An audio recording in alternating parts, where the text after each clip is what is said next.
So everyone, we are starting test discussion. Performance test 3, 13 June yesterday को test हुआ था आपका चैप्टर जर्नल. ये जर्नल का थर्ड टेस्ट है because journal is a long process. आपके ये सब इंट्रो एंड बेसिक्स होते हैं. जर्नल इटसेल्फ एक चैप्टर नहीं है, ये आपके लिए अकाउंटिंग का पहला स्टेप है, बुक कीपिंग का या अकाउंटिंग का. और जितने भी आगे स्टेप्स लेते हैं हम, जैसे नेक्स्ट स्टेप होगा recording in ledger, recording sorry classification in ledger. Recording किस में होगी? जर्नल में. जर्नल क्या है हमारी? Prime book, original entry book या प्राइम बुक. प्राइम बुक कौन सी है हमारी? लेजर. तो प्राइम बुक और ओरिजिनल एंट्री बुक में समटाइम्स कंफ्यूजन होता है. जैसे मुझे आज एक व्हाट्सएप मिला था आपका कि सर जर्नल प्राइम बुक है या ओरिजिनल एंट्री बुक है. जर्नल ओरिजिनल एंट्री बुक है. जो प्राइमरी बुक है, जो जिसको बोलते हैं प्रिंसिपल बुक, मेन बुक, वो लेजर है. बिकॉज जर्नल से हम जस्ट डेबिट और क्रेडिट को बुक्स में रिकॉर्ड करते हैं, बट आगे जो प्रोसेस होती है वो लेजर के थ्रू होती है. लेजर के अंदर जब हम अकाउंट्स बनाएंगे, different different personal accounts, real account, nominal accounts, जो भी हमारे 3 तरह के अकाउंट्स होते हैं, एसेट से रिलेटेड, एक्सपेंसेस, इनकम, लायबिलिटीज और कैपिटल, ये 5 तरह के हमारे अकाउंट्स है ना. इनको रियल, नॉमिनल, पर्सनल भी कहते हैं ट्रेडिशनल वे में. वो थ्योरी में आएगा पार्ट, हमने अभी तक कवर नहीं किया है.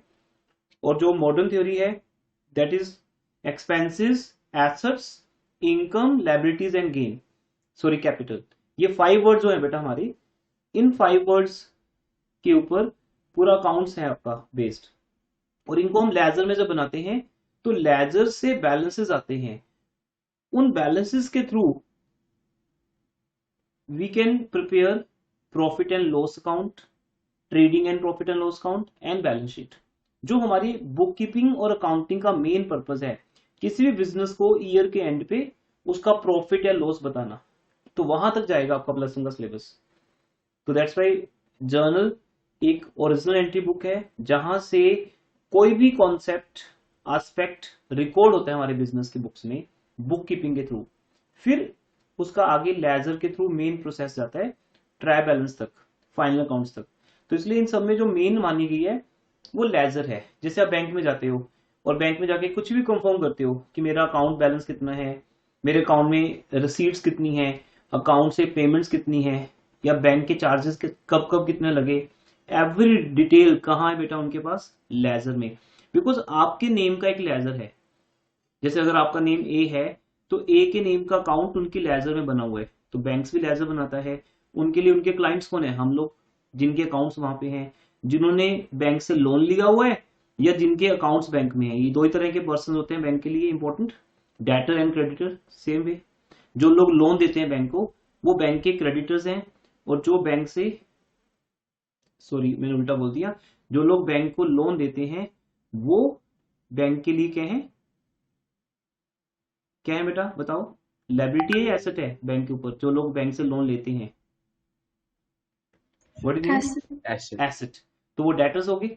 और जिन लोगों ने बैंक में अकाउंट ओपन किए हुए हैं, जैसे मेरा पैसा बैंक में पड़ा है अगर अकाउंट में, तो मैं बैंक के लिए क्या हो गया?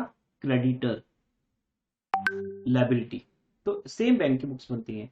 तो इसलिए हम किसी भी बिजनेस की बुक्स देखते हैं तो वहां 2 पर्सन होते हैं, डेटर एंड क्रेडिटर, पर दोनों का बैलेंस लेजर में होता है. तो जर्नल के थ्रू हमें कोई इंफॉर्मेशन नहीं मिलती हैं, जर्नल से कोई रिजल्ट नहीं निकलते हैं. तो that's why journal is a prime book या ओरिजिनल एंट्री बुक. इन दोनों में से क्या आंसर है? Original entry book. And what is prime book? Ledger. तो आई थिंक ये डाउट क्लियर हो गया होगा आपका. जिनका भी डाउट आया था मुझे व्हाट्सएप में. तो आगे चलते हैं. टेस्ट था हमारा जो कल yesterday को डिस्कस करते हैं. स्टार्ट.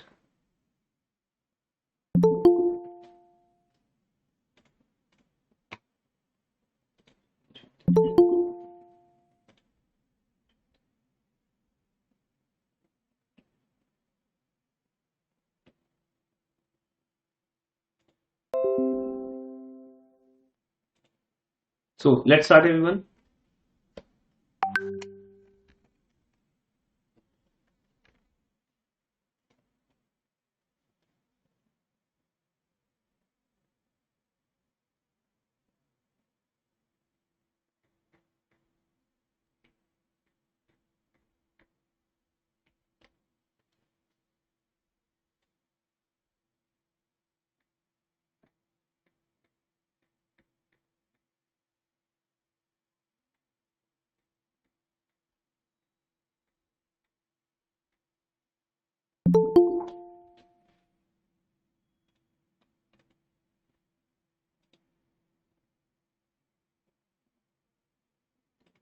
फर्स्ट एंट्री,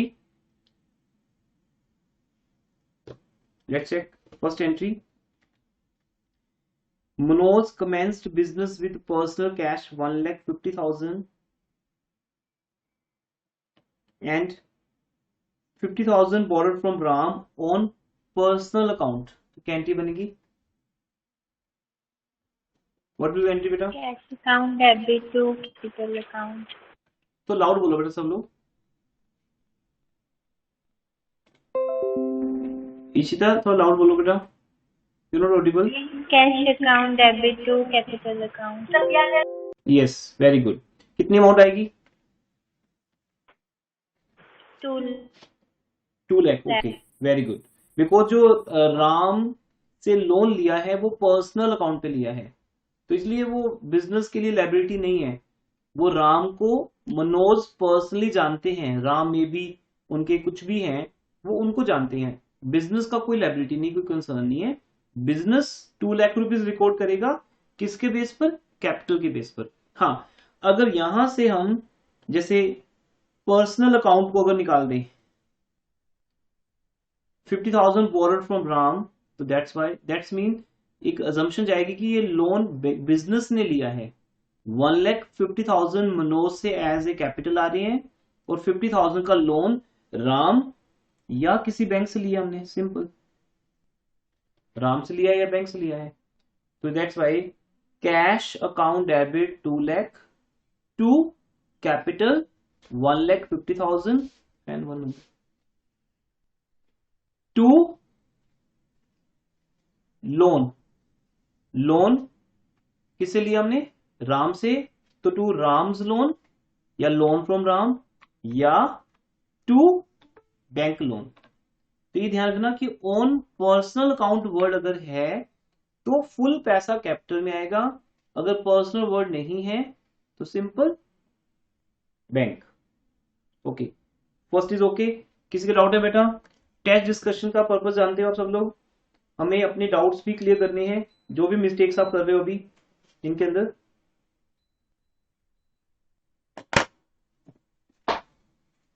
ठीक है, सामने से आपको अपनी मिस्टेक बतानी है और अपना डाउट क्लियर करना है।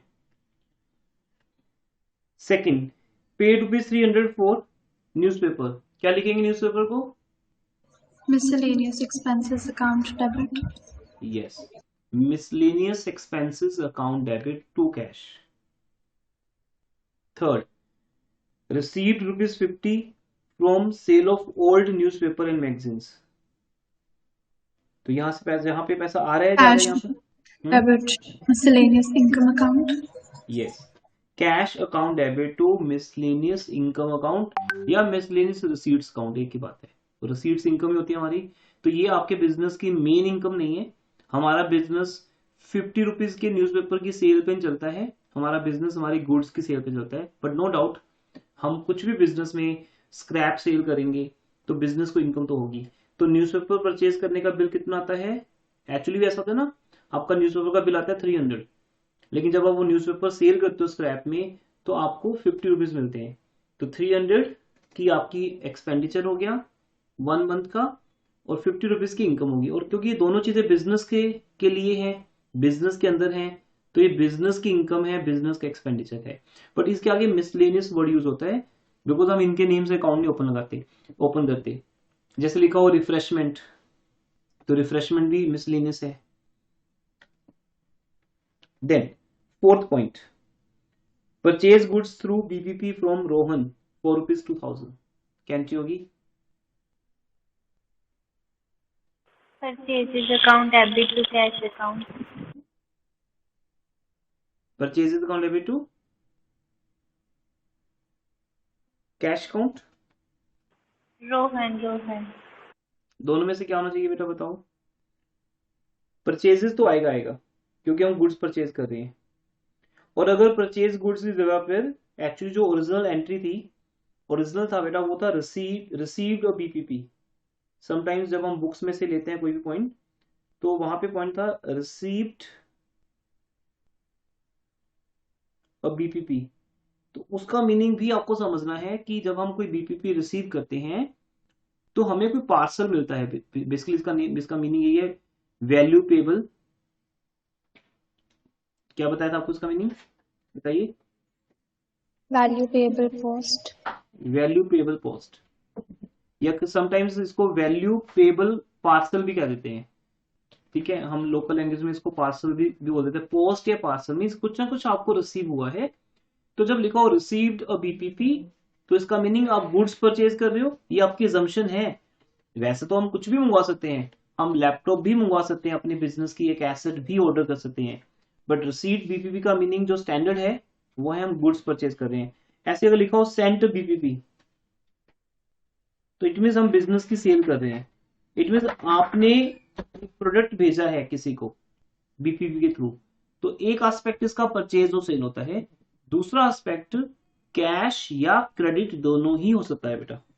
ये बुक की assumption है, जैसे purchase goods through BPP from Rohan, तो अगर आगे कुछ नहीं लिखा कि हमने रोहन को उसकी पेमेंट की नेक्स्ट डे या कभी बाद में, तो इसका एक स्टैंडर्ड मीनिंग है कि ऑन द स्पॉट, क्योंकि वैल्यूएबल पोस्ट का मीनिंग ये है कि आपको पैसा देकर ही वो प्रोडक्ट मिलेगा। वो रोहन से आया है या मोहन से आया है, दैट इज नॉट कंसर्न। जब आप कोई भी अमेजोन से ऑर्डर प्लेस करते हो, तो आपके घर पे जो प्रोडक्ट आता है वो किससे आया है, वो कोई कंपनी का नेम लिखा होता है। अमेजोन तो एक डीलर है बीच में, एक मीडियोकर है, जो किसी शॉपकीपर से या डीलर से या डायरेक्ट कंपनी से गुड्स परचेज करके आपको बेचता है, बीच में उसका कमीशन है। ओके, वो एक जस्ट सर्वर है एक तरह से, और कुछ नहीं है। अमेजोन कोई शॉप नहीं है, वो जस्ट एक सर्वर है, एक एप्लीकेशन है जिसके थ्रू हम गुड्स ऑर्डर करते हैं। बेसिकली हमारा ऑर्डर किनको जाता है, डायरेक्टली उन शॉपकीपर्स को जाता है जिनका उनके साथ टाई अप है। तो जैसे अगर आपका कोई बिजनेस है तो आप भी अमेजोन से टाई अप कर सकते हो, आप अपना प्रोडक्ट वहां लॉन्च कर सकते हो। तो जैसे आपके प्रोडक्ट की डिमांड आएगी, अमेजोन के थ्रू आपको ऑर्डर मिल जाएगा। जैसे आप फोन कॉल करते हो, एयरटेल के थ्रू फोन मुझे आता है, तो एयरटेल बीच में है, डायरेक्टली आप मुझे फोन नहीं कर सकते, यू नीड ए सिम, तो वो एक एप्लीकेशन है। तो यही चीज यहाँ पे हो रही है। बीपीपी एक एप्लीकेशन है, वो गवर्नमेंट का पोस्ट ऑफिस, पोस्टल सर्विसेज होती है, कोरियर सर्विसेज होती है, जिनके थ्रू प्रोडक्ट आप तक पहुंचता है। ये टॉपिक पहले भी आपसे डिस्कस हुआ है। टेस्ट में हम आपको थोड़ा और पॉलिशिंग करते हैं, बस इतना है। वो फर्स्ट टाइम करते हो आप, टेस्ट पॉलिशिंग का काम करते हैं आपके लिए। तो रिसीट बीपीपी का मीनिंग गुड्स परचेज, और सेंट बीपीपी का मीनिंग गुड्स सेल्ड। तो इसलिए बेटा अगर कुछ आगे मेंशन नहीं है तो पक्का हमने यहाँ पे पैसे दे दिए, राइट इशिका। आपको परचेजेस डेबिट टू कैश ही बोलना है, रोहन को बीच में लेके नहीं आना। नेक्स्ट, तो इसका एंट्री क्या हुआ, purchases account debit to cash. आप करेक्ट कर लो बेटा अपने पास जो भी है आपका आंसर शीट में, अगर आपने बाय मिस्टेक कुछ और लिखे। नेक्स्ट, स्पेंट ₹5,000 फॉर शोकेस, कैंटी बनेगी advertisement account debit to cash account. क्या अकाउंट डेबिट बोला बेटा, एडवर्टीजमेंट अकाउंट डेबिट। नहीं नहीं बेटा, शो केस एडवर्टीजमेंट थोड़ी हुआ। शो केस क्या होता है बेटा, बोलो, सोचो क्या होगा।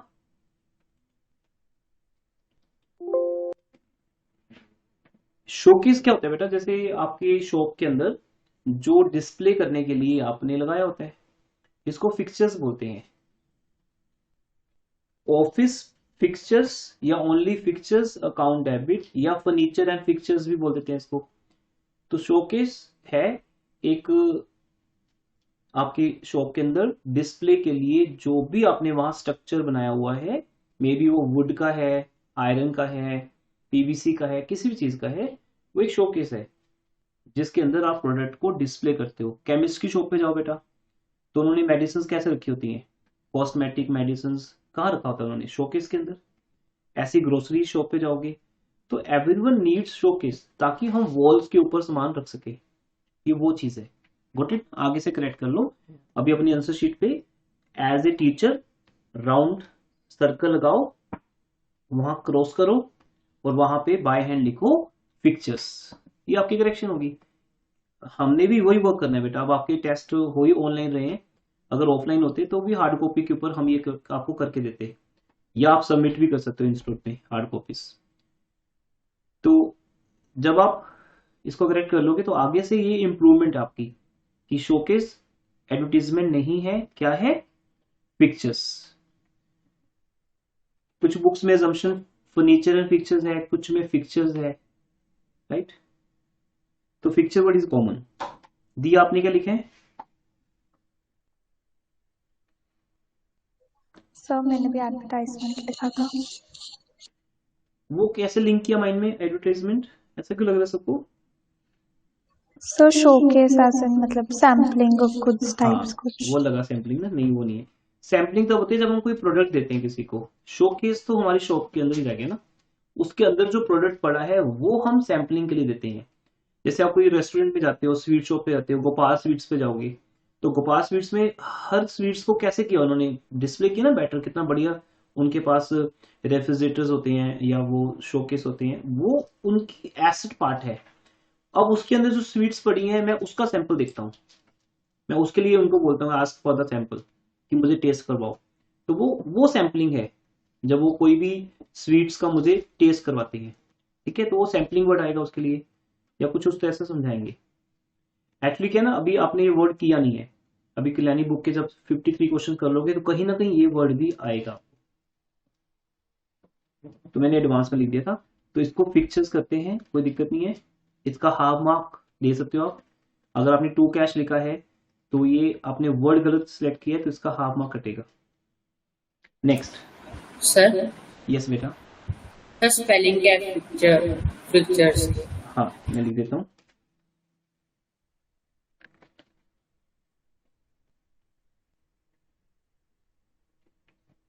समझ आ रहा है या नहीं? थोड़ा मैं और अलग से लिखता हूँ। FIXURES, pictures. फिक्चर्स मीन्स जिनको हम फिक्स करते हैं वॉल पे, जैसे वॉल फैन, सीलिंग फैन, ये भी फिक्चर्स में आ जाते हैं। तो हमारी शॉप पे ये फिक्स हो जाता है। फिर इसके अंदर प्रोडक्ट को डिस्प्ले करते हैं, हम प्रोडक्ट रखते हैं ना इसके अंदर बेचने के लिए, वो हमारी गुड्स है। तो गुड्स को कहाँ रखते हैं? फिक्चर्स के अंदर। ऐसे फाइल कैबिनेट्स होते हैं ऑफिस के अंदर। हम क्या करते हैं बेटा, हम जैसे आप अपने स्टडी रूम में अपनी बुक्स कहाँ रखते हो, तो ऐसे ही शोरूम्स के अंदर, ऑफिस के अंदर भी हम कबर्ड्स बनाते हैं वहां पर, या फिर हम कुछ भी ऐसा बनाते हैं जिसके अंदर हम अपनी फाइल्स रख सकें। फाइलिंग कैबिनेट्स होते हैं, तो फाइल्स रखने के लिए होते हैं वो। तो वो सब फिक्चर का पार्ट है। तो कुछ भी लिख सकते हो आपको, जैसे टेबल चेयर। अब टेबल चेयर बोलेंगे तो वो क्या आ जाएगा? फर्नीचर। वो फर्नीचर का पार्ट है। टेबल चेयर्स को हम फिक्स नहीं करते वॉल के साथ, वो जस्ट हम प्लेस करते हैं। तो ये जो जितनी भी हमारे पास बिजनेस की एसेट्स है ना, उनको कैटेगराइज किया हुआ है हमने। तो टेबल चेयर फर्नीचर बन जाएंगी। जो चीजें वॉल के ऊपर या सीलिंग के ऊपर फिक्स होती हैं वो फिक्चर्स बन जाएंगी। ओके। सर अगर एक की फिटिंग कराइए तो वो भी पिक्चर्स ही है। किस चीज की बेटा? एसी की? हाँ, एसी भी फिक्चर्स में आ जाएगा, क्योंकि एसी एक बड़ी आइटम है। मगर तो हम उसका एक अलग से अकाउंट बना सकते हैं, एयर कंडीशनर्स अकाउंट डेबिट, क्योंकि हमारे पास 3-4 एसीज होते हैं। कई बार आपकी शॉप पे अगर 3-4 एसीज हैं तो आप उसका एक अलग से, क्योंकि उसको मेंटेनेंस भी करना है हमें, मेंटेनेंस करनी है उसकी, उसको खराब भी होता है, फिर परचेज सेल भी होता है एसी। तो हम चाहें तो उसे मशीनरी अकाउंट भी बोल सकते हैं, एसी एक मशीन भी है। अदरवाइज इसको अकाउंट्स में एयर कंडीशनर अकाउंट भी कहते हैं या फिक्चर्स भी कहते हैं। फिक्चर्स तो कॉमन है ही बेटा, उसमें एसी, फैन, या आपके फाइल कैबिनेट्स या शोकेस सब आ जाते हैं उसमें। जो चीजें रखने वाली हैं वो फर्नीचर में आ जाती हैं। और फिर जो आपके प्रिंटर्स हैं, printers, phone, mobile phones, paper weight, stapler, या आपके टेबल पे जो छोटी छोटी चीजें होती हैं, ये सब आपके ऑफिस इक्विपमेंट। जैसे मेरे सामने एक एलईडी लगी हुई है इस टाइम, एक कीबोर्ड पड़ा है, एक जिसमें मैं लिख रहा हूँ वो लैपटॉप है। तो ऐसे ये सब चीजें मेरी वर्किंग में यूज होती हैं। एक प्रिंटर पड़ा हुआ है, एक सीपीयू है। ये जो चीजें दिख रही हैं मुझे, ये सारा चीजें मेरे लिए क्या है? Office equipments. ये मैं डेली यूज करता हूँ इनको। मुझे अपना कोई भी ऑफिशियल वर्क करना है, जैसे मेरा ऑफिशियल वर्क क्या है? आपको टीच करना। तो उसमें मुझे ये सब लोग ये सब आर्टिकल्स, ये सब आइटम्स मुझे हेल्प करती हैं। तो इनको बोलते हैं ऑफिस इक्विपमेंट्स। इस तरह से थोड़ा सा फ्लेक्सिबल भी है, इधर का उधर हो जाता है, चल जाता है। जैसे कई बार हम ऑफिस इक्विपमेंट को फिक्चर लिख देते हैं, बट ज्यादा डिफरेंस। अब जैसे फैन है, फैन हमारा इक्विपमेंट नहीं है। अब ये नहीं मैं फैन को वर्किंग में यूज करता हूँ, फैन का क्या यूज है, प्रिंटर का यूज है, गॉट इट ना। मुझे प्रिंट आउट चाहिए तो प्रिंटर्स मेरा यूज होता है ऑफिस वर्क में, लेकिन फैन एक फिक्स हो गया जो जिसका पर्पस कुछ अलग टाइप का है। मेरे ऑफिशियल ट्रांजैक्शंस में वो यूज नहीं होता फैन, वो मेरे कंफर्ट के लिए बस, वो कुछ नहीं है। ओके, तो दो अकाउंट अपने माइंड में रख लीजिए, फिक्चर्स और ऑफिस इक्विपमेंट। तो computer, CPU, printer, stapler, paper weight, ये सब चीजों का कई बार आया था पॉइंट ना, तो वो आ जाएंगे ऑफिस इक्विपमेंट में। आगे बढ़ते हैं। Provide interest on capital, yes बेटा, इसकी एंट्री क्या बनेगी? इंटरेस्ट ऑन कैपिटल बिजनेस का एक्सपेंस है कि income? Interest on capital account debit to capital account. Good. Interest on capital account debit to capital. याद रखना बेटा, ये कभी भी कैश में पे नहीं होता, it's not paid in cash, ये कैपिटल में प्लस होता है। और interest on capital debit item है हमारे बिजनेस की, ये आपके बिजनेस का एक्सपेंस है, एक्सपेंस अकाउंट। तो interest on capital account debit to capital account, capital में प्लस होता है।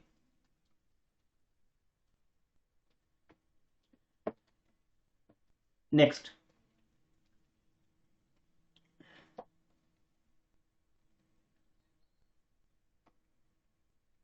नेक्स्ट बेटा बताइए, जो भी जिसने एंट्री बनाई है बताओगे, डिस्कशन हो रही है, it's not teaching part. Cash account debit to sales account. How much? 1 lakh. बेटा कैश कैसे आया दिया, कैश रिवॉर्ड का कैसे डिसाइड किया आपने?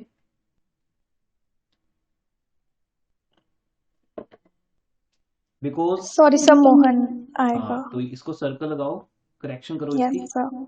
हाँ,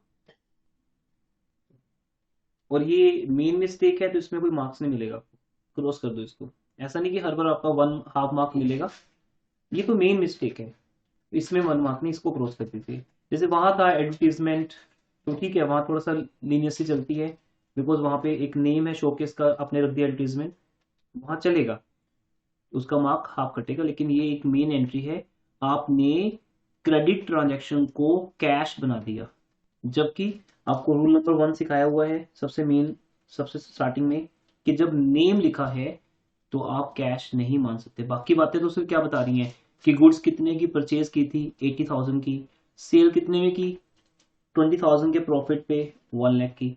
तो आपके लिए ना तो प्रॉफिट इंपॉर्टेंट है, ये जो लेटेस्ट टेस्ट का मेन पार्ट था बेटा, जहां पे कुछ नए टॉपिक्स कवर किए गए थे लास्ट वीक में, वो ऐड किए गए हैं। तो इसलिए जब हम गुड्स सेल करेंगे तो गुड्स के टाइम ना तो हमें प्रॉफिट दिखाना है और ना ही कॉस्ट प्राइस की इंपॉर्टेंस है, हमें डायरेक्टली सेल प्राइस पे एंट्री पास करनी है। हाँ, अगर इसमें से लेस ट्रेड डिस्काउंट भी लिखा होता, लेस ट्रेड डिस्काउंट एंट्री 10%, तो फिर मैं एंट्री बनाता 90,000 पे, 1 लाख में से 10% का ट्रेड डिस्काउंट माइनस हो जाता।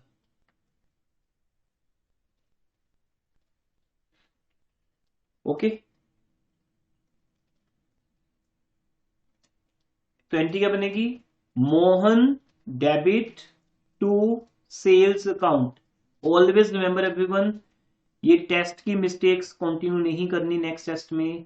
जहां मोहन लिखा है वहां पर क्रेडिट सेल है, अगर फॉर कैश लिखा होता तो था, और अगर यहां पे लिखा होता ना एट 5% कैश डिस्काउंट, तब भी बेटा हम इसे मोहन ही लिखते, क्योंकि 5% कैश डिस्काउंट लिखने से कुछ नहीं होता, वो क्या होती है हमारे लिए, वो एक टर्म होती है, कंडीशंस होती है हमारे लिए, टर्म एंड कंडीशंस। वो 5% का एक टर्म है जो वहां पे यूज हो रहा है, ठीक है, राइट एवरीवन। 10% ट्रेड डिस्काउंट तो ऑलवेज सबको मिलेगा, 5% जो कैश डिस्काउंट है वो किसको मिलेगा, जो कैश पे करेगा। लेकिन यहां लिखा नहीं कि मोहन ने कैश पे किया या नहीं किया, कितना पे किया ये भी लिखा नहीं हुआ, तो उसे हम इग्नोर कर देंगे फिर। तो ये इट्स वेरी इंपॉर्टेंट थिंग कि मोहन आपके लिए लिखा हुआ है। ओके, तो मैं यहां पर इसको हाईलाइट कर देता हूं आपके लिए। याद रहेगा आपको नेक्स्ट टाइम। नेक्स्ट पॉइंट बेटा, paid income tax and life insurance premium, क्या होते हैं ये दोनों? ड्राइंग्स। ड्राइंग। डू फास्ट बेटा, हमें आगे काउंटिंग क्वेश्चन भी करना है, जल्दी से आंसर दो, जिसके पास जो भी आंसर है। बोथ आर कॉल्ड ड्राइंग्स, तो 10,000 प्लस 5,000 टोटल 15,000। एक सिंगल एंट्री बनेगी, drawings account debit to cash, क्योंकि जब तक चेक नहीं लिखा तो हम कैश में डिपॉजिट कर सकते हैं, टू कैश अकाउंट। नेक्स्ट, अब ये 3 एंट्रीज का पेयर है बेटा यहां पर।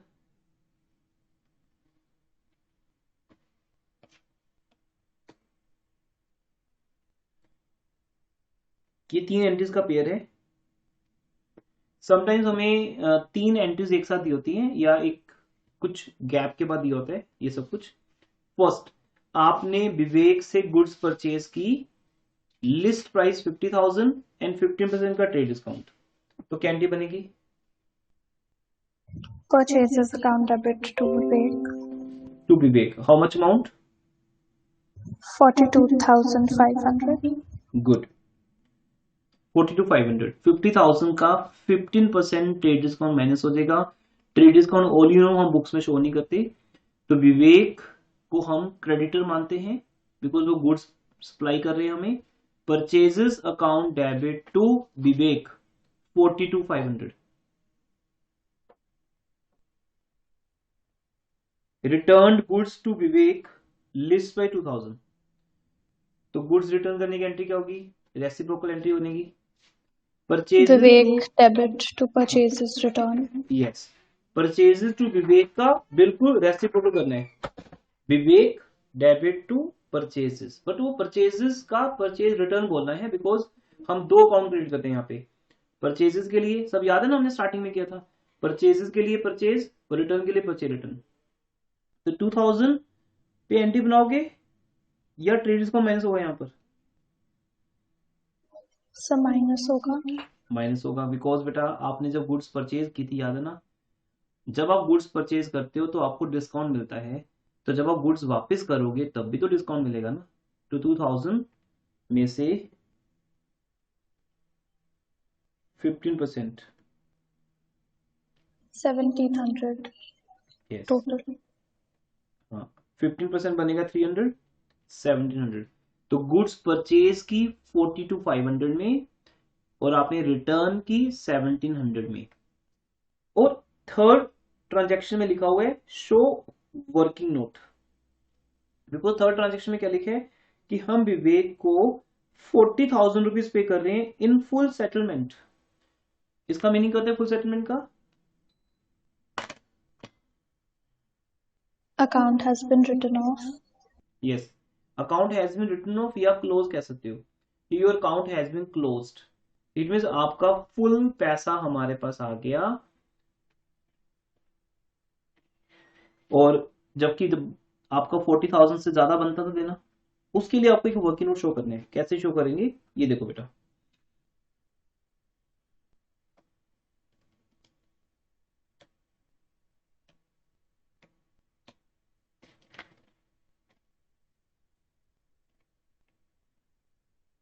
we will write here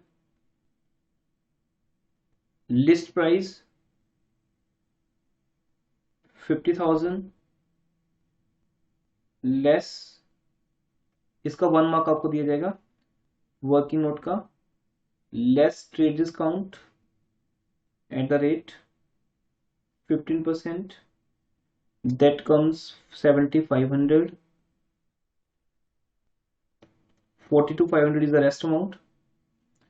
एक कंप्लीट वर्किंग नोट बनेगा बेटा तीनों का, तीनों ट्रांजेक्शन्स का, क्योंकि तीनों ट्रांजेक्शन विवेक से रिलेटेड है। इसका नेम वर्किंग नोट 1 लिख सकते हो। फिर जब आपने गुड्स रिटर्न की, लेस रिटर्न, लेस कौन सी रिटर्न है ये? Purchases return. परचेजेस रिटर्न, जिसकी अगेन लिस्ट प्राइस क्या है 2,000, लेकिन 2,000 पे वापस नहीं होगी ना, बिकॉज आपने जब 50,000 की गुड्स परचेज की थी तो आपको उसके ऊपर डिस्काउंट मिल रहा था। अब उस 50,000 का एक पार्ट एक पार्ट आप वापस कर रहे हो, तो बेटा वो कैसे 2000 का वापस हो जाएगा, उसमें भी तो डिस्काउंट लगेगा ना। तो 2000 में से ट्रेड डिस्काउंट लगेगा, टी डॉट डी डॉट लिख सकते हो, ये चलता है। Trade discount at the rate, same rate तो वही रहेगा 15%, जो कि आता है 300। तो आपकी नेक्स्ट एंट्री बनी 1700 पे। तो इस वर्किंग नोट के दो फायदे हैं, एक तो आपको तीनों एंट्रीज का अमाउंट मिल गया। फर्स्ट एंट्री बनेगी 42,500 पे, purchases account debit to Vivek. Second entry Vivek debit to purchase return. तो अब जो नेट अमाउंट आ गई, जो विवेक को आपने पे करनी है, या विवेक अगर आपके कस्टमर है, आपने अगर गुड सेल की थी तो उनसे पैसा आना है, तो वो माइनस कर दो।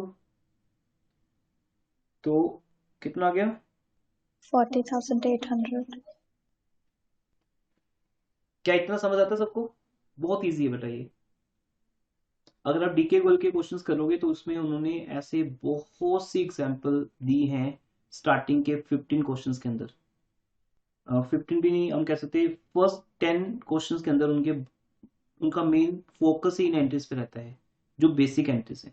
दैट्स से मैंने आपको रेकमेंड किया है, if you can afford, DK Goyal and Kalyani दोनों बुक्स परचेज करिए बेटा। जब भी सेल्फ स्टडी करनी हो, हम कल्याणी बुक्स का कर ही रहे हैं अनसोल्ड, डीके गोयल का इलस्ट्रेशन कर लीजिए, और मैंने डीके गोयल को पूरा सोल्व कराया हुआ है, हमारे पास रिकॉर्डिंग्स हैं। अगर आपको कोई भी चैप्टर चाहिए डीके गोयल का, आपको फुल फ्लेज्ड मिल जाएगा। लास्ट रिकॉर्डिंग्स है हमारे पास, उसमें डीके गोयल की बुक हमने पूरी सोल्व करवाई थी। स्टूडेंट्स का एक अलग से बैच था। अब इस बार तो ऑनलाइन का चक्कर बढ़ गया ना सारा, तो ऑनलाइन के चक्कर में ज्यादा प्रॉब्लम्स कहाँ आ रही है कि स्टूडेंट्स के साथ टाई अप नहीं हो पा रहा प्रॉपर। जब प्रॉपर ऑफलाइन बैचेस होते थे तो बहुत ज्यादा, जैसे बैचेस में स्ट्रेंथ होती थी, तो हम 2 बैच बनाते थे उसके। जैसे कुछ स्टूडेंट्स के स्कूल में डीके गोयल चल रही है, तो हमने एक बैच डीके गोयल ओरिएंटेड बना दिया, एक कल्याणी पब्लिशर जो हम करवाते हैं बुक, वो बना दिया। स्टूडेंट दोनों बैच में आते थे, तो उनको बेनिफिट होता है उस चीज का। तो इसलिए डीके गोयल की रिकॉर्डिंग्स ऑलरेडी हमारे पास है। लास्ट ईयर जब लाइव क्लास हुई थी ऑनलाइन, तब भी डीके गोयल बुक को ही हमने सोल्व किया था, तब भी ज्यादातर स्टूडेंट्स के पास वो थी। बट ये जो कल्याणी बुक है, इसको रेकमेंड करने का ये एक मीनिंग होता है, क्योंकि जब डीके गोयल बुक करते हो आप, लास्ट ईयर जैसे स्टूडेंट ने डीके गोयल बुक की थी, तो हम चैप्टर के एंड पे कल्याणी की बुक भी करते थे, बुक दोनों ही करते थे हम तब भी। तो अभी मैंने आपके लिए ये सिस्टम बनाया है, क्योंकि अभी हम नहीं मिल पा रहे हैं, तो आप कल्याणी का बुक मेरे साथ सोल्व करो, क्योंकि बुक बहुत ज्यादा वास्ट है। जैसे 53 क्वेश्चंस आपको किसी भी बुक में नहीं मिलेंगे जर्नल के, बहुत ज्यादा वास्ट है, और साथ साथ में हेडिंग वाइज था। और डीके गोयल की इलस्ट्रेशन कर लो। अब आपको अगर स्कूल में डीके गोयल बुक है और आपको उसके कोई भी चैप्टर के अनसोल्व क्वेश्चंस करने हैं, तो उसका कंप्लीट सॉल्यूशन भी है हमारे पास कंप्यूटराइज्ड। वो मेरे पास पूरी सॉल्यूशन फाइल्स हैं कंप्यूटराइज्ड डीके गोयल की, और हर चैप्टर को हमने टाइप करवाया हुआ है उसका डीके गोयल का, और उसको मैंने सोल्व भी कराया हुआ है रिकॉर्डिंग्स में, तो आपको दोनों मिल जाएंगे। सपोज आप कहते हो कि सर मुझे अकाउंटिंग क्वेश्चन के क्वेश्चन डीके गोयल के चाहिए, तो आपको सोल्यूशन भी मिल जाएगा और उसकी रिकॉर्डिंग्स भी मिल जाएंगी। गुड इट, तो वो तो है ही हमारे पास। कल्याणी की हम आपके साथ लाइव करेंगे। इन 2 बुक्स को करने के बाद जो थर्ड बुक है आपकी टीएस बुक, कुछ स्कूल्स में टीएस बुक भी होगी, तो वो बहुत बेटा इजी है। +1 की बुक टीएस +1 के लेवल पे, ये दोनों बुक्स करने के बाद आपकी टीएस बुक ऑटोमेटिकली सोल्व हो जाती है।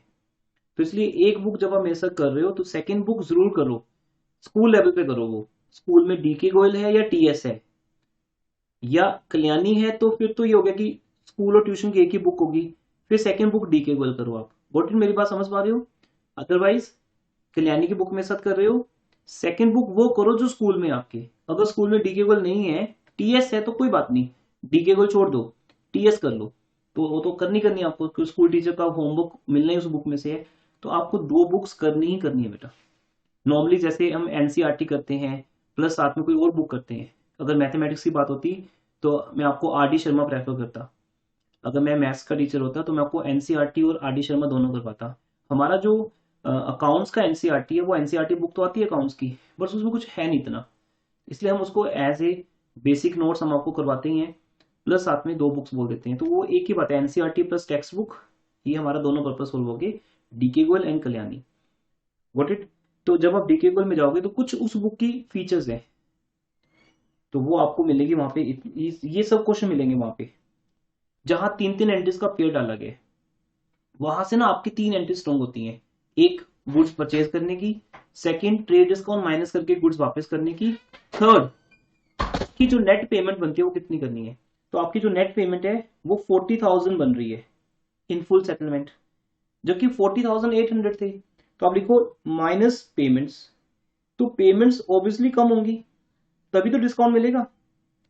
तो 800 का जो आया है ये डिस्काउंट रिसीव्ड है कि अलाउड है, बताइए। Discount received. बिकॉज आपने गुड्स परचेज किए हैं।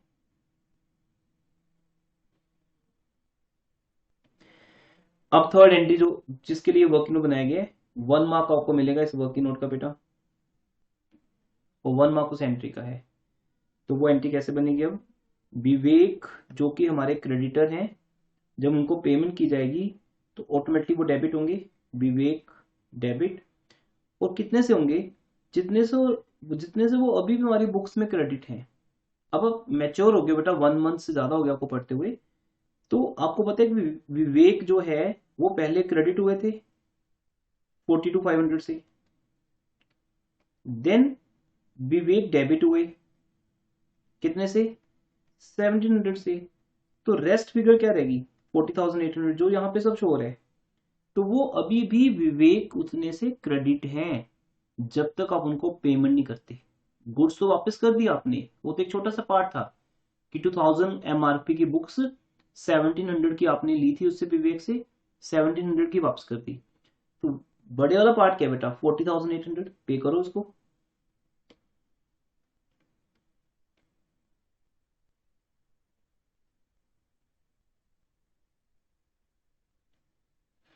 अब चेक से पेमेंट होनी है तो टू बैंक अकाउंट, कैश होना to cash account, to cash account, और रेस्ट फिगर जो आपको खुद कैलकुलेट करनी थी, जो कि एक बैलेंसिंग फिगर है, इस क्वेश्चन का आंसर है to discount received account 800। Narration आ जाएगा, payment made to Vivek in full settlement after getting discount of ₹800, see working note 1। आपको वर्किंग नोट 1 का रेफरेंस नरेशन में देना है, तो फिर एग्जामिनर यहां से चेक कर लेगा कितना डिस्काउंट, कैसे आया वो डिस्काउंट।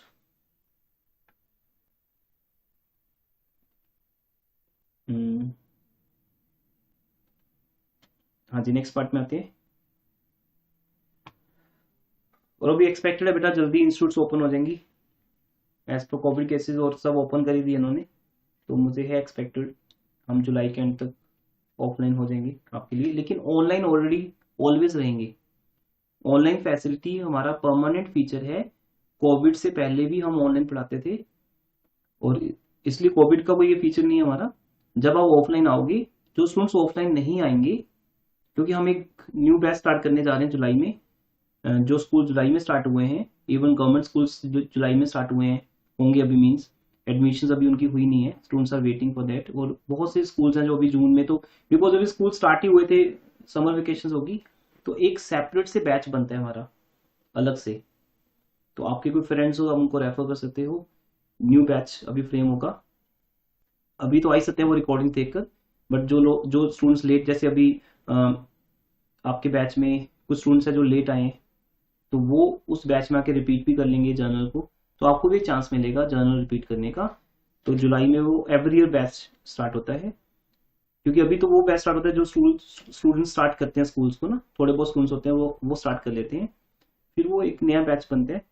तो हो सकता है वो ऑफलाइन ही स्टार्ट करें वहां पर, लेकिन ऑनलाइन ऑलवेज रहेगा। अगर एक स्टूडेंट भी ऑनलाइन रहेगा तो भी मीन स्टूडेंट्स के लिए फैसिलिटी ये रहेगी, आप चाहो तो फुल ईयर घर पे बैठ के पढ़ सकते हो ऑनलाइन, अगर आपको लगता है you are satisfied. Otherwise offline आइए जैसे क्लासेस स्टार्ट होंगी। नेक्स्ट, तो थर्ड एंट्री बन गई, Vivek debit to cash to discount receipt. Next entry बेटा अप्रैल 12,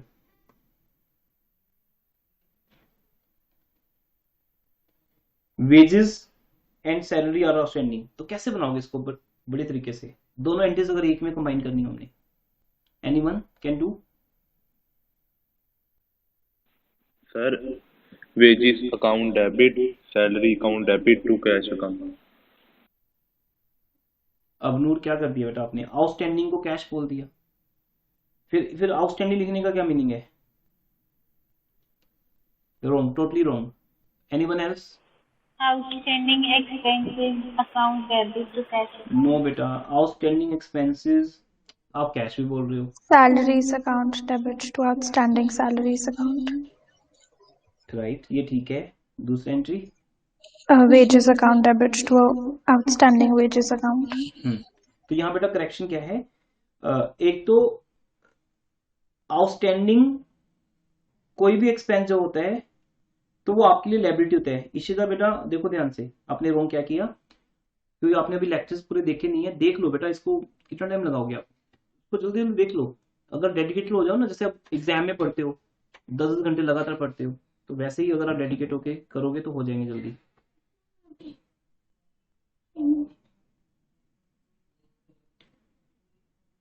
बेटा 1 मिनट के लिए होल्ड करेंगे।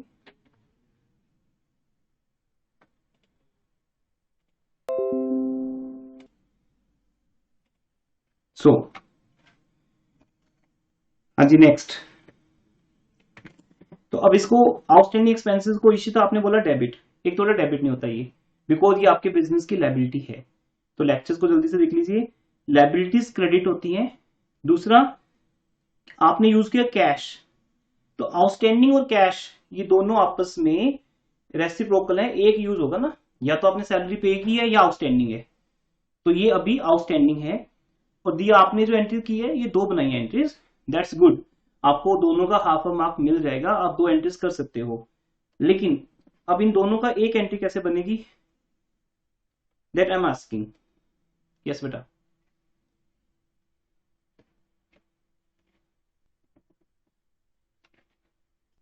Salaries and wages account debit. नहीं एंड नहीं कर सकते बेटा, 2 अलग अलग अकाउंट है ना ये। देखो मैं बताता हूँ कैसे। तो वो सैलरीज अकाउंट एक अकाउंट है जो सेपरेट है, वो डेबिट होगा। वेजेस अकाउंट एक सेपरेट अकाउंट है, वो डेबिट होगा। अब दोनों अकाउंट ही आउटस्टैंडिंग है, तो इसके लिए हम एक कॉमन, बिकॉज कंबाइंड एंट्री का रूल क्या है, याद है ना, कंपाउंड या कंबाइंड एंट्री का रूल है कि 2 एस्पेक्ट में से एक 1 से ज्यादा होगा और एक कॉमन होगा, वहां हम एक कंबाइंड एंट्री बना सकते हैं। जैसे डिस्काउंट की सारी एंट्रीज कंबाइंड एंट्री का एग्जांपल है। तो आउटस्टैंडिंग एक्सपेंसेस यहां पर एक क्रेडिट अकाउंट बन जाएगा, दैट्स ए लायबिलिटी अकाउंट। और ये दोनों एक्सपेंसेस हैं, एक्सपेंस बोथ आर एक्सपेंसेस, ये डेबिट है। ओके, तो आप 2 की बजाय 1 बनाओगे तो दैट्स मोर इंप्रेसिव। 2 बनाओगे वो तो है ही है, ठीक, कोई डाउट ही नहीं उसके ऊपर। बट कॉमन नेम है outstanding expenses account, that's a liability account. Salary और वेजेस आपके लिए expense account. Next,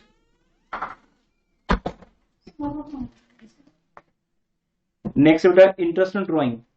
yes, Drawings account debit to interest on drawings account. Because interest on drawing आपके बिजनेस के लिए इनकम है। किससे चार्ज करनी है हमने, ये भी लेटेस्ट टॉपिक हुआ था अभी लास्ट क्लास में, Owner से। ओनर से। ड्राइंग्स और कैपिटल बेटा 2 ओनर्स के नेम्स हैं। Capital is a credit name, drawing is a debit name. दोनों ही हमारे बिजनेस के लिए ओनर के 2 नेम्स हैं, डेबिट एंड क्रेडिट। तो जब भी ड्राइंग्स डेबिट होगी इट मीन्स वो पैसा हमने ओनर से लेना है। तो अभी हमने किस चीज का पैसा लेना है ओनर से, उस इंटरेस्ट का जो ड्राइंग्स के ऊपर चार्ज हो रहा है उससे। That's why interest on drawing के लिए चार्ज वर्ड यूज होगा और इंटरेस्ट ऑन कैपिटल के लिए प्रोवाइड वर्ड यूज होगा। आज मैं ये दोनों पॉइंट्स आपको अकाउंटिंग क्वेश्चन में करवाऊंगा, provide interest and charge interest on drawings and capital. Prepaid expenses, depreciation, accrued expense या फिर इनकम रिसीव्ड इन एडवांस, कुछ ऐसे स्पेशल ट्रांजेक्शन जो हमारी अभी पेंडिंग है अकाउंटिंग क्वेश्चन में, दैट वी विल डू। साथ साथ में अपने क्वेश्चन करते रहिए होमवर्क में, पीडीएफ मैंने शेयर कर दिया था आपको। So drawings account debit to interest in drawing. Next, sent goods to Dinesh through VPP, अभी समझाया था। यहाँ पे गुड्स सेल है कि परचेज है?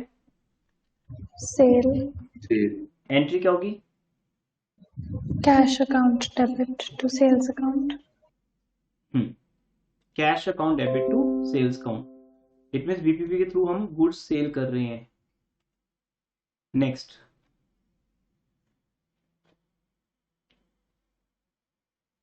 फिफ्टीन बेटा, अप्रैल 15।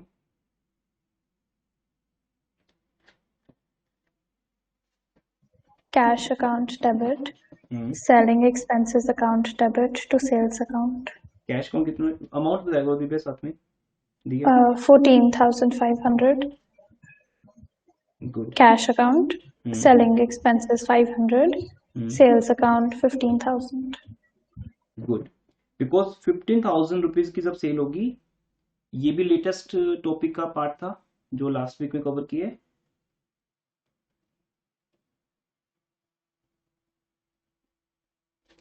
तो एंट्री बनेगी कैश अकाउंट डेबिट 14,500, और गुड्स के टाइम क्या डिसाइड किया था हमने? एक्सपेंसेस को शो करना है, बिकॉज गुड्स सेल करना इनकम है और एक्सपेंसेस पे करना एक्सपेंसेस है। इनकम और एक्सपेंस आपस में एडजस्ट नहीं होंगे, एक्सपेंस और एक्सपेंस आपस में एडजस्ट नहीं होंगे, वो सिर्फ एसेट्स के केस में होता है ऐसा। तो एक्सपेंसेस को माइनस कर दो, तो रेस्ट क्या बचा? 14,500। तो दोनों चीजें शो करनी है हमने। कैश आया, एक्सपेंस हुए, cash debit 14,500, expenses account debit 500 to sales account 15,000। 12,000 has no importance, और जो आपको प्रॉफिट हो रहा है वो भी आपको शो नहीं करना। नेक्स्ट, अब इसका मैंने कंपैरिजन आपको करके दिया है एसेट्स के साथ। यस बेटा, प्रिंटर अगर हम सेल कर रहे हैं तो क्या एंट्री बनेगी? लॉस पे, तो एक्सपेंसेस भी हैं अगर यहाँ पर।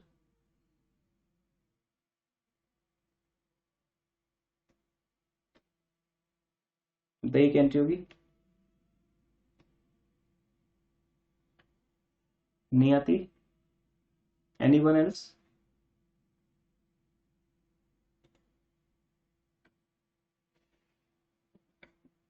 Nobody will try?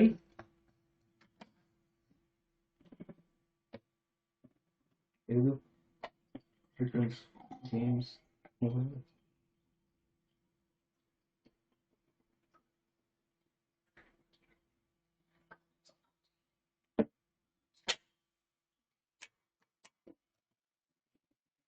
नो, देखो बेटा, फर्स्ट ऑफ ऑल प्रिंटर क्या है? हर चीज को बहुत अच्छे से समझिए। प्रिंटर आपके लिए ऑफिस इक्विपमेंट है जो आपकी बुक्स में 12,000 का है, बिकॉज कॉस्ट 12,000 है।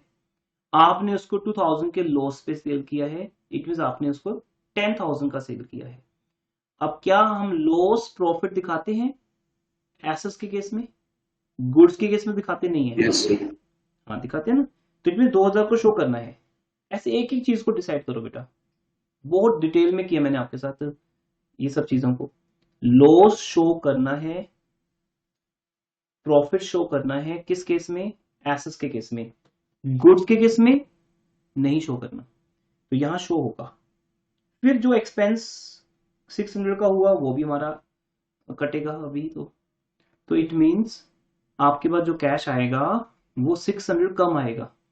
तो 12,000 में से 2,000 गए, कितने रह गए? 10,000।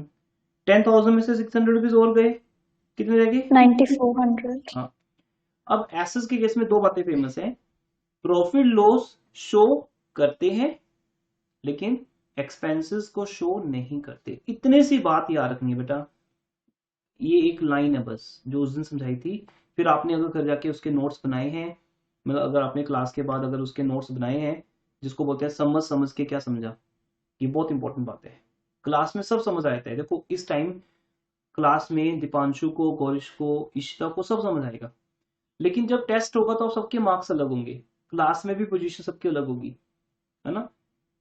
और अगर ये आप अगर 60 स्टूडेंट्स का बैच भी होता या 600 का बैच भी हो कहीं भी, ऑलवेज ये चीज रहती है। तो इसके ऊपर रिसर्च की गई है और मैंने अपने एनालिसिस के थ्रू ये समझा है कि जो स्टूडेंट डेली बेसिस पे ट्यूशन के बाद होमवर्क करने के बाद 10 मिनट लगाते हैं सिर्फ, जैसे 10 मिनट की योगा नहीं होती, हम योगा करते हैं 10 मिनट की, तो वैसे ही बेटा ये आपके लिए 10 मिनट का एक प्रैक्टिस है कि आपको जो भी समझ आया सब करने के बाद, लेकिन class work, homework, attendance class में देने के बाद, सब कुछ के बाद ये 10 मिनट अगर आप नहीं लगाते तो जो हमें समझ आया है वो हम डाइजेस्ट नहीं कर पाते, वो आपके लिए एक फैट बन जाती है। एक नॉलेज भी एक फैट है जब तक उसको कंज्यूम नहीं करोगे। उसके लिए एक्सरसाइज क्या है, ये है बेटा, नॉलेज एक फैट है जो आपके पास होते हुए भी आपके किसी काम की नहीं है।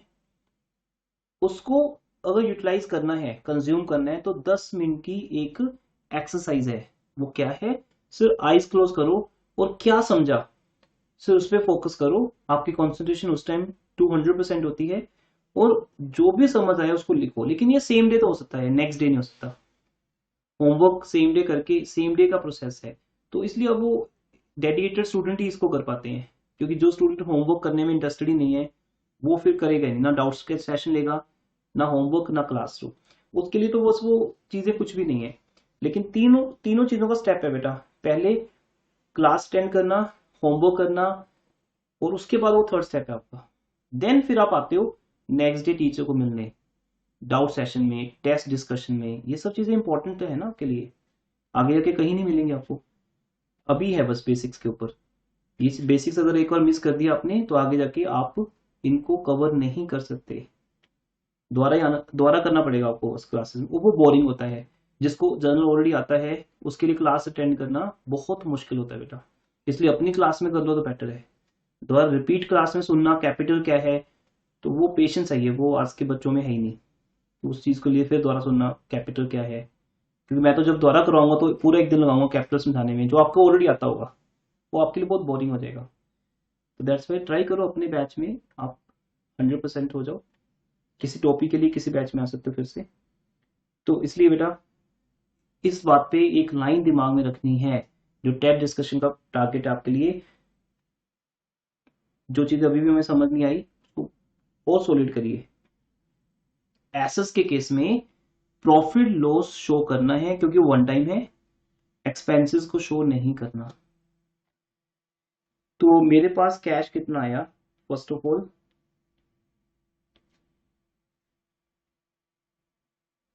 कॉस्टिंग क्या थी, 12,000 ना,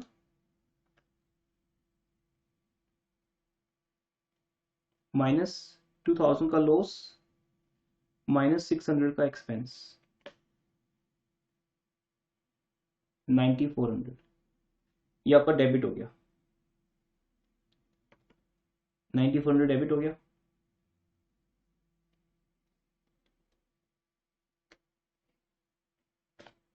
ये प्रोफॉर्मा रेडी हो गया आपका जर्नल का।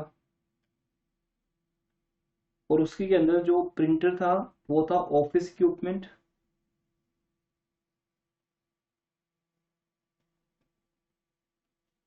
जिसकी कॉस्ट 12,000 ही थी आपके लिए।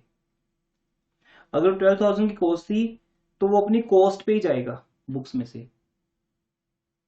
एसेट जिस वैल्यू पे बुक्स में आती है उसी वैल्यू पे बुक्स में से जाती है। रेस्ट आपका लॉस है। अब देखो आपका जो लॉस है वो कितना आएगा, और उसको हम क्या बोलते हैं, loss on sale account debit, loss on sale account debit. और डेबिट डेबिट एक साथ लिखते हैं तो वो आप क्या करेंगे, डेबिट यही आएगा, वो यहां पे आ जाएगा 12,000 माइनस 2,000 माइनस 600। इट मीन्स 2,000 का लॉस तो आपको हुआ ही था, जो 600 के एक्सपेंसेस भी आपने किए वो भी आपका लॉस है, बिकॉज आपका कैश उतना ही कम हो गया। सेल करते वक्त हम क्या देखते हैं बेटा कि हमारा प्रोडक्ट कितने का बिका। जैसे सपोज आपको अपना एक मोबाइल सेल करना है, पर डील क्या हो रही है कि आप पहले उस मोबाइल को रिपेयर करवा के देके दोगे, तो आपके रिपेयर पे एक्सपेंस कितना हो गया, 600 का। तो पहले तो आपका मोबाइल 10,000 में सेल हो रहा था, आपने 600 रुपीज उसमें से रिपेयर पे खर्च कर दिया, तो जाके वो मोबाइल सेल हुआ। होता ना, जैसे उसकी बैटरी खराब है तो परचेजर क्या बोलेगा कि आप इसकी बैटरी न्यू डलवा के दोगे, then I will purchase it. तो ठीक है, हमने डलवा दी। तो देखा जाए तो हमें तो उससे 9400 ही आ रहे हैं ना। 2000 का लॉस तो मुझे हो ही रहा था पहले, 600 और गए। तो एसेस के केस में हम नेट बात करते हैं कि नेट क्या आया। 9400 कितने का मोबाइल था, प्रिंटर था 12000 का, rest 2600 is my loss. But never show expense, expense show नहीं होगा बेटा, जबकि गुड्स के केस में शो होगा। तो एक सेपरेट हेडिंग है जो हमने 1 डे किया था, मतलब से इसको दे दिया था हमने, याद है आपको सबको। नेक्स्ट 17 पॉइंट में ये, अच्छा ये कौन बनाएगा, एनीवन?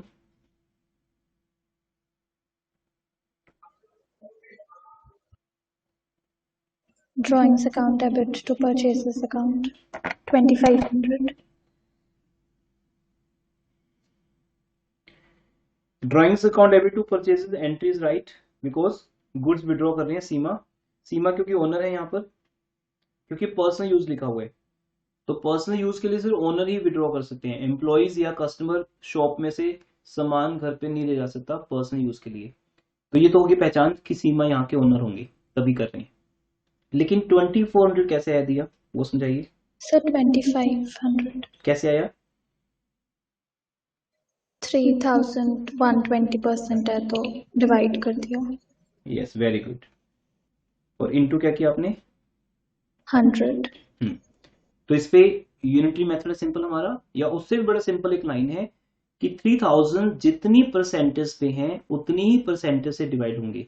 ये इक्वेशन बहुत काम की है बेटा जनरल लाइफ में। मैं जब कहीं भी शॉपिंग करता हूं, मैं किसी से भी पहले कैलकुलेट कर सकता हूं कोई भी आंसर। सिंपल सी बात है, अगर आपको 20% फ्री मिल रहा है, लिखा होता है बेटा ऐसे, बिस्किट का पैकेट देखा आपने, ये बिस्किट का पैकेट होता है 10 रुपीज का, और यहां पर एक्स्ट्रा ऐड क्या होता है, 20% फ्री। वो पैकिंग को उतना लार्ज कर देते हैं और बोलते हैं 20% फ्री, मतलब 2 बिस्किट फ्री हो जाएंगे आपके।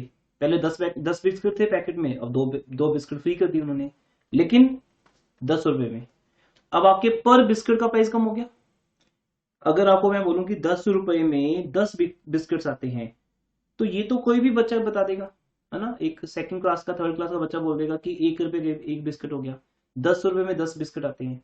बट वही 10 रुपए में अगर 12 बिस्किट्स आते हों तो भी करेंगे तो डिवाइड ही ना। तो देखो 10 रुपए को डिवाइड कितने से किया मैंने, जितने उसके अंदर हैं।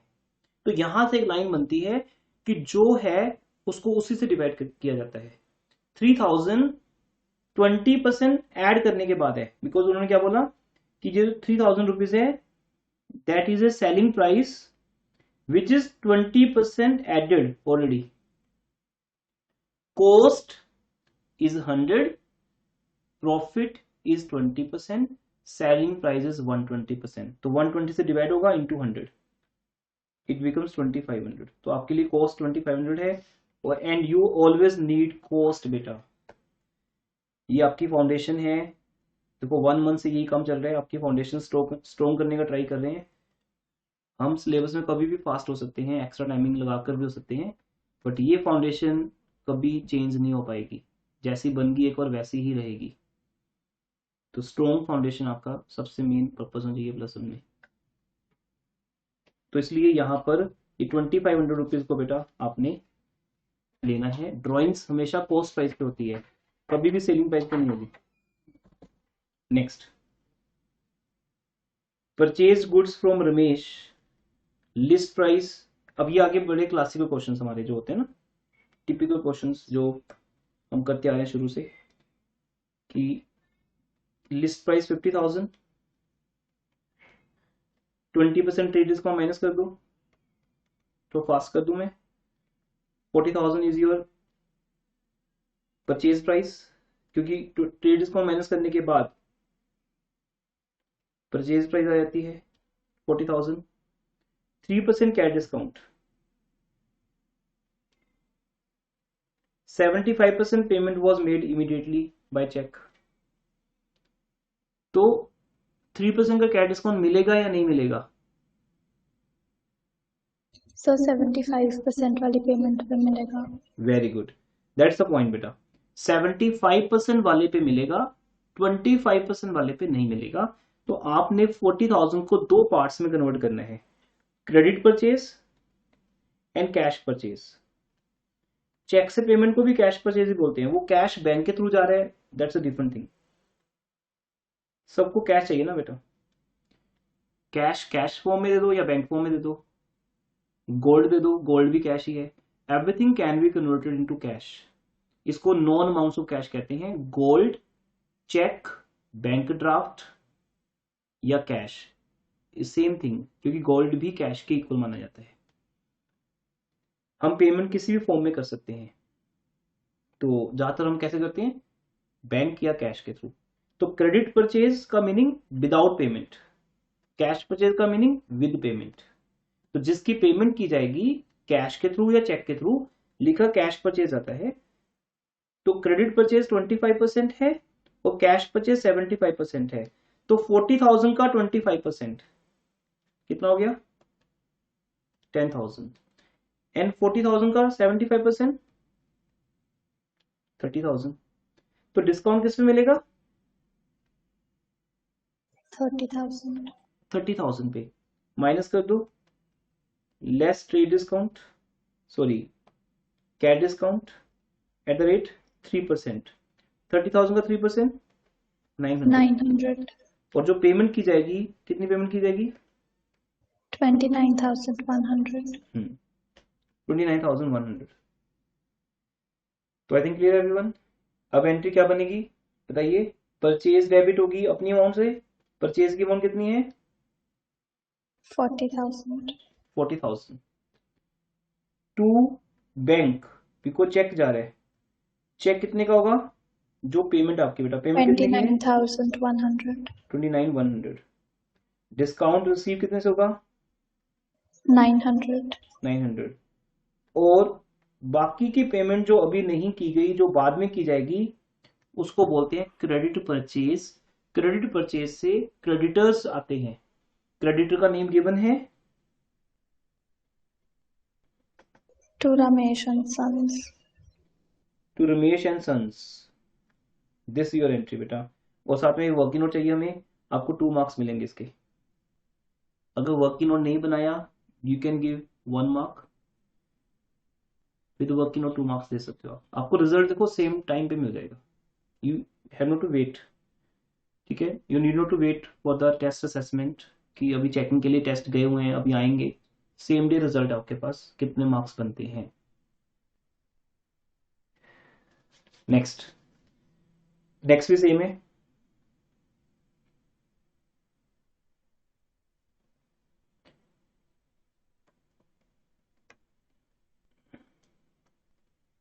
नेक्स्ट किसने बनाया बेटा बताइए. दीपांशु ट्राई किया आपने ये,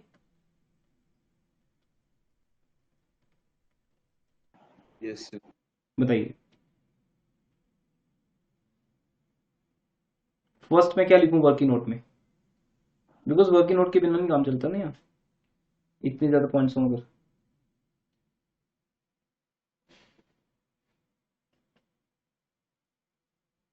So cost price 16,000.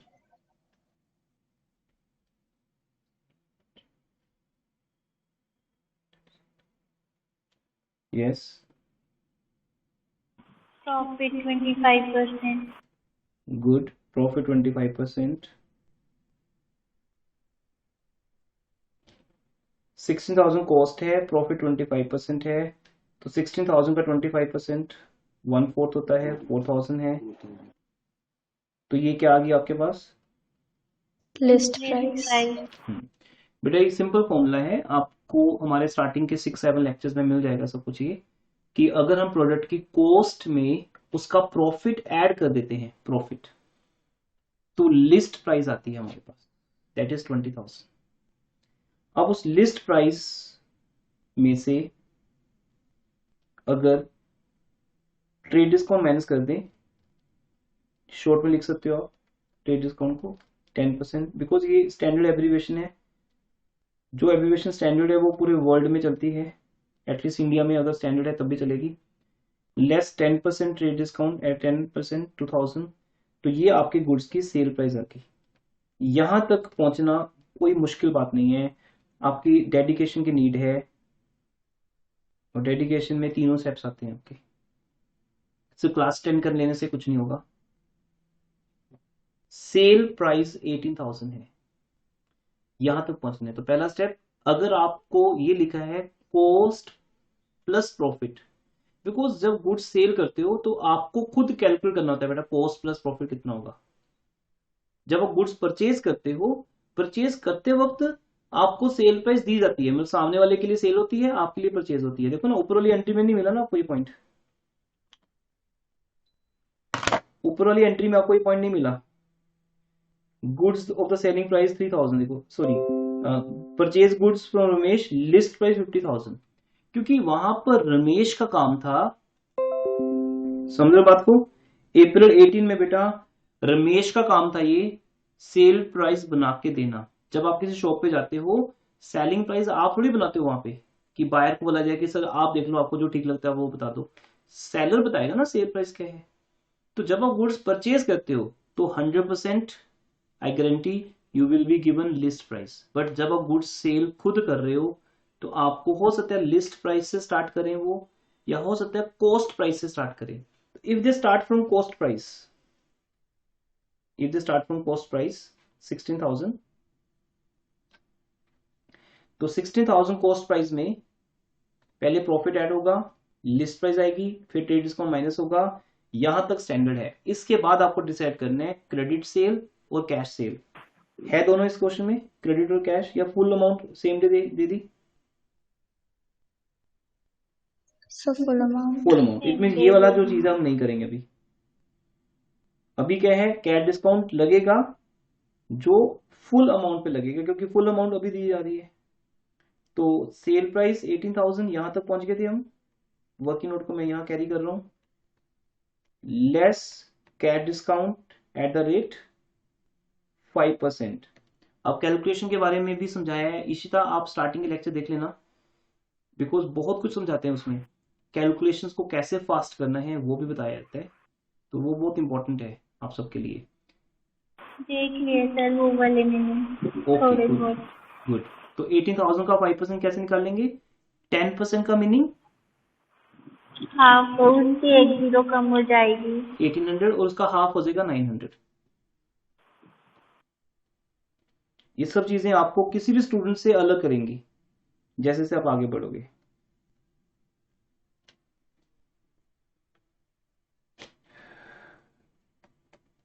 Answer is cash received. ये हमारी कैश मिला क्या चेक मिला, कैश,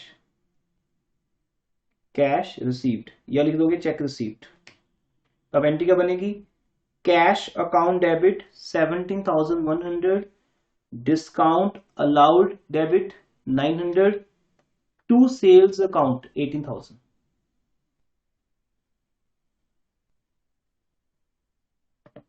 नेक्स्ट, यस बेटा, नेक्स्ट पॉइंट बनाए कोई भी।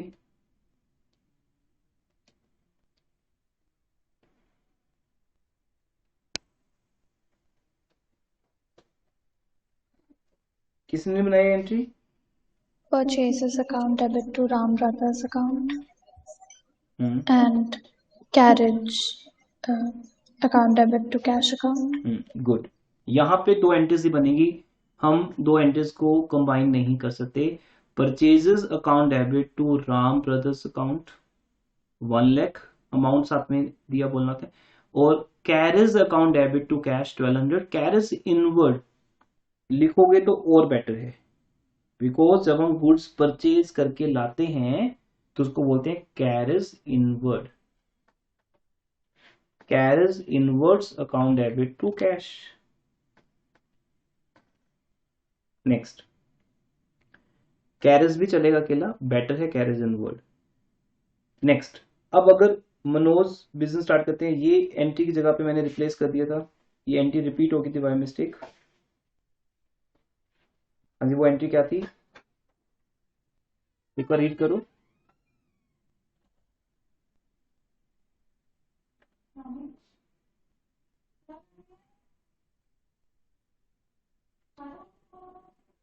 Ankit received commission from Mohit on our behalf.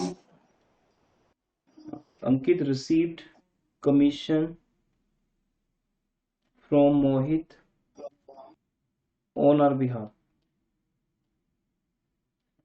On our Rupees behalf 5,000.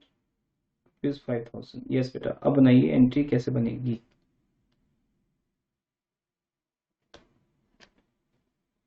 Yes, who tried this part?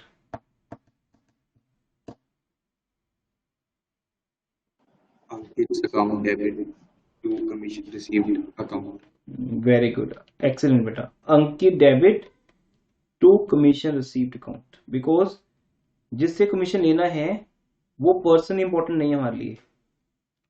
हमने कमीशन किससे लेना है? मोहित से. सपोज मैं मोहित को सर्विसेज दे रहा हूँ कुछ, तो मोहित को जो सर्विसेज दे रहे हैं तो उन सर्विसेज के अगेंस्ट हमें कमीशन मिलना है. तो मोहित तो मेरे लिए इंपॉर्टेंट है ही नहीं. जैसे मैं आपको टीच कर रहा हूं तो मुझे आपसे फीस मिलनी है, तो मेरे लिए फीस अकाउंट होगा, आपका नेम इंपॉर्टेंट नहीं होगा. Whenever you will pay fees, एंट्री का बनेगी cash account debit to fees. किसने पे की वो हम नरेशन में जरूर लिखेंगे, सो दैट वो फीस आपके अकाउंट में जाए, किसी और स्टूडेंट के अकाउंट में ना जाए. बट हमारे लिए वो फीस अकाउंट इंपॉर्टेंट है जो आपसे मिल रहा है, क्योंकि फीस मेरे लिए इनकम है. इनकम है और इनकम किससे मिली, वो एक जस्ट उसका साथ में अकाउंट है. अगर मैं आपका नेम रिकॉर्ड करूंगा फिर तो आप मेरे लिए लाइबिलिटी बन जाओगे, क्योंकि मुझे वो फीस आपको वापस थोड़ी ना करनी है. That's not my liability. वो मेरी सर्विसेज के अगेंस्ट एक पेमेंट है जो आप कर रहे हो. That is my reward for spending my time, knowledge, everything. That's my reward. That is called fees. चाहे वो डॉक्टर हो या टीचर हो या कोई एडवोकेट हो, कोई भी हो, जो भी प्रोफेशनल्स हैं वो आपके लिए एक फीस वर्ड यूज करते हैं. हम उनको परचेज प्राइस नहीं बोलते, सेल प्राइस नहीं बोलते, है ना, कि सर आपकी क्या प्राइस है. You can't ask this thing from any professional person, चाहे वो सिंगर है, एक्टर है. यू सी, सब जगह फीस वर्ड यूज होता है. तो दैट्स कॉल्ड इनकम. तो हम फीस या कमीशन, कमीशन बिजनेस में यूज होता है जब हम कोई प्रोडक्ट सेल करते हैं. तो शायद मैंने मोहित को कुछ सर्विस दी है जिसके अगेंस्ट मुझे कमीशन मिल रहा है, बट वो कमीशन मेरे बिहाफ पर अंकित रिसीव कर रहा है. तो बिजनेस का जो कैश है वो अंकित के पास जा रहा है. दिखने में तो टफ लगता है ये ऑन बिहाफ जो हमने हेडिंग किया था बेटा लास्ट टू लास्ट क्लास में, ऑन बिहाफ, तो वो पार्ट में से ये एंट्री थी, क्योंकि मैंने पहले कवर नहीं किया था उसको टेस्ट में. नेक्स्ट टेस्ट में वो भी कवर हो जाएगा. तो फिर इसकी जगह पे वो एंट्री आपको नोट डाउन कराई थी कि अगर अंकित के पास पैसा जा रहा है तो Ankit is my asset, because debit में एसेट क्रिएट होती है. कैश लिखोगे, अब कुछ स्टूडेंट ने कैश भी लिखा होगा, कैश अकाउंट डेबिट, तो वो एसेट मेरे पास तो आया नहीं कैश, तो मेरी एसेट कैसे बेटा, बताओ ना. अगर कल आपको कोई कैश रिसीव हुआ है तो वो मेरी एसेट कैसे है, वो तो आपकी एसेट है. मैंने आपसे लेना है वो अलग बात है, क्योंकि वो मेरा था. अंकित से लेना है पैसा, किस चीज का, इनकम का. Very simple, Ankit debit, Ankit is my asset, commission is my income. तो ये एंट्री हमने ये चेंज कर दी थी. नेक्स्ट लास्ट पॉइंट आज का. तो बाकी के जो 20 मिनट्स है वो हम डिवोट करेंगे काउंटिंग क्वेश्चन पे. एक टाइम पे अकाउंटिंग क्वेश्चन जनरल ओवर हो जाएगा. देन फिर पर्टिकुलरली हम किसी भी चैप्टर को जब करेंगे तो वही चैप्टर करेंगे ओनली. ये अभी आपकी फाउंडेशन और स्ट्रॉन्ग की जा रही है इन सब के through. Machinery costing 4,000 sold at A profit of 1,000. तो क्या मशीन के केस में प्रॉफिट दिखाते हैं? Yes, sir. यस, प्रॉफिट दिखाते हैं. और प्रॉफिट का खुद का नेचर क्या है? क्रेडिट. अब देखो मैं कितने कंफर्टेबली बनाऊंगा इस एंट्री को, बिकॉज मैं हर एक वर्ड को अच्छे से जानता हूं कि प्रॉफिट मुझे शो करना है, क्योंकि मशीन एसेट है. प्रॉफिट 1,000 है और मशीन कितनी कॉस्ट की है? 4,000 की. तो जितनी कॉस्ट की मशीन है उसी कॉस्ट पे वो बिजनेस में से राइट ऑफ होगी. सेल करते वक्त मशीन को हम बोलते हैं कि मशीन हमारे बिजनेस से जा रही है, उसको क्रेडिट कर दो, एसेट कैंसिल. यहाँ पे रूल क्या लगा? रिकॉर्डिंग का या कैंसिलिंग का? कैंसिलिंग का, टू मशीनरी अकाउंट. ये सब बातें हमने की है शुरू में आपके साथ. अब देखो अब वो सब बातें खत्म होगी ना, रिकॉर्डिंग, कैंसिलिंग. जैसे जैसे आगे बढ़ेंगे मेरा माइंड सेटअप होता जाएगा कि आपको आता है.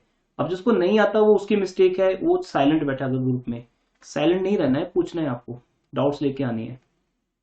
तो मुझे लगता है कि अब आपको ये पता है कि रिकॉर्डिंग का रूल होता है और कैंसिलिंग का. मशीन डेबिट होगी, परचेज करने पे रिकॉर्ड करेंगे, सेल करने पे क्रेडिट करेंगे, कैंसिल करेंगे. अब आपको कितना पैसा आना चाहिए? 5000 ना। 4000 की मशीन अगर 1000 के प्रॉफिट पे बेचोगे बेटा, तो आपके पास कैश तो 5000 ही आएगा, लेकिन वो 5000 रुपीज में से मेरे 500 रुपीज कट जाएंगे, क्योंकि मैं कमीशन पे कर रहा हूँ किसी को, someone who is a dealer. जब हम कोई भी काम डीलर्स के थ्रू करते हैं बेटा, तो जो भी हमें मिलता है उसमें से डीलर अपना कमीशन माइनस कर लेते हैं, उसके बाद रेस्ट अमाउंट हमें मिलती है। ये रूल है, डीलर्स के थ्रू ट्रांजेक्शन होगी तो डीलर्स के पास ही कैश रहता है, और वो अपना कमीशन, चाहे वो कमीशन 50% हो या 10% हो, वो माइनस करके ही आपको देते हैं। तो मेरे लिए वो 4500 ही रहेंगे। और आपको पता है सेल के टाइम या परचेज के टाइम अगर वो एसेट्स की बात है तो मुझे एक्सपेंसेस को शो नहीं करना होता, तो मैं शो नहीं करूंगा। ये है मेरे लिए कैश अकाउंट डेबिट 4500। सर यहाँ पे प्रॉफिट फिर 500 आएगा। अगर ये सेम एंट्री आपके लिए हो तो आप क्या करोगे इसमें? सर प्रॉफिट को 500 कर देंगे। वेरी गुड, क्योंकि प्रॉफिट हमें 1000 हुआ ही नहीं, वो तो क्वेश्चन में लिखा है 1000, बिकॉज वो हमें समझा रहा है कि सेल प्राइस कैसे निकालोगे आप। Sale price is equal to 4000 plus 1000, तो 5000 तो है ही है ऑब्वियसली। मेरा 4000 का प्रोडक्ट अगर 1000 के प्रॉफिट पे सेल हो रहा है तो 1000 का प्रॉफिट हो रहा है ना, लेकिन डीलर्स बीच में आने के कारण वो 500 रुपए कम हो गया, तो दैट्स वाई आपको प्रॉफिट 500 लिखना है। तो ये भी होट्स के अंदर आता है, कुछ पॉइंट्स इसमें होट्स के हैं। तो अभी आपको नहीं समझ आ रहा होगा कि हम आपके साथ क्या कर रहे हैं, लेकिन जब टेस्ट होता है परफॉर्मेंस टेस्ट 1, उसका लेवल बहुत इजी था, फिर हायर लेवल है परफॉर्मेंस टेस्ट 2 का, 3 का और हाई लेवल है, 4 का या परफॉर्मेंस टेस्ट 4 होगा या मॉक टेस्ट होगा, वो बहुत टफ होगा आपके लिए, लेवल बढ़ता जाएगा, क्योंकि इतनी इंप्रूवमेंट्स के बाद आपसे एक्सपेक्टेशन ज्यादा हो जाती है। और आपके लिए बेटा फाइनली मैं ये बोलूंगा कि ये जो आपके टेस्ट हैं, these are just like assignments. इनके प्रिंट आउट आप इंस्टीट्यूट से ले सकते हो या आप खुद से भी निकाल सकते हो। इन्हें एक असाइनमेंट टाइप में फाइल में रखिए और इसका पूरा सोल्यूशन जो आपके आंसर शीट है उनको अटैच कर दीजिए साथ में। तो जब भी आपको नेक्स्ट टेस्ट में आना है तो परफॉर्मेंस टेस्ट 1, 2, 3 रिवाइज करके आइए। इसके बाद ऐड क्या होना है, नया टॉपिक। अब जैसे जैसे हम जर्नल में आगे बढ़ेंगे और न्यू टॉपिक्स आते जाएंगे, बहुत कम आएंगे लेकिन, ठीक है। लेकिन इसमें आप देखोगे बैड डेट्स की एंट्री नहीं है, इंश्योरेंस की नहीं है, ओपनिंग एंट्री नहीं है, जो परफॉर्मेंस टेस्ट 2 में थी। और परफॉर्मेंस टेस्ट 1 तो बिल्कुल बेसिक लेवल पे था, इसलिए जिन्होंने वो टेस्ट नहीं दिया है, इशिता जैसे बाद में आए हैं या अर्पित बाद में आए हैं, तो इन लोगों को जैसे जैसे वो रिकॉर्डिंग सर्व करते हैं परफॉर्मेंस टेस्ट 1 देकर डिस्कशन क्लास अटेंड करनी है उन टेस्ट की, और वो भी अपलोड की हुई है आपके ऐप के अंदर टेस्ट डिस्कशन के नेम से। That's all from my side. ये टेस्ट डिस्कशन थी बेटा आपकी। टेस्ट लेने का पर्पस तभी सोल्व होगा जब आप इस टेस्ट की जो भी मिस्टेक्स है उनको इम्प्रूव करोगे, इसलिए 1:1 की रेशो में डिस्कशन होती है। हम अपना पूरा एक डे डिवोट कर रहे हैं इस चीज के ऊपर, क्योंकि जितना हमने आपको टीच किया टेस्ट उसका रिजल्ट है, तो 1 डे उस पर डिवोट किया जाता है। अभी वापस चलते हैं अकाउंटिंग क्वेश्चन की तरफ। मैंने आपको होमवर्क दिया था, आज होमवर्क में ऐड कर दूंगा, बट अभी जो 20 मिनट्स हैं हमारे पास, 15-20 minutes, that I will devote on self example। अभी मैं इस फॉर्मेट में नहीं आता, राइट। चलिए एक दो एंट्रीज फॉर्मेट समझाते हैं। अभी ये फॉर्मेट चल रहा था हमारा, मैं 11th ट्रांजेक्शन पे आ गया हूँ और फाइनल इक्वेशन को न्यू इक्वेशन लिख देते हैं और क्वेश्चन फिर कैरी हो गया, ठीक है। यहां से रिकॉर्डिंग नहीं स्टार्ट होगी, तो अकाउंटिंग क्वेश्चन चैप्टर में वो रिकॉर्डिंग मिलेगी आपको।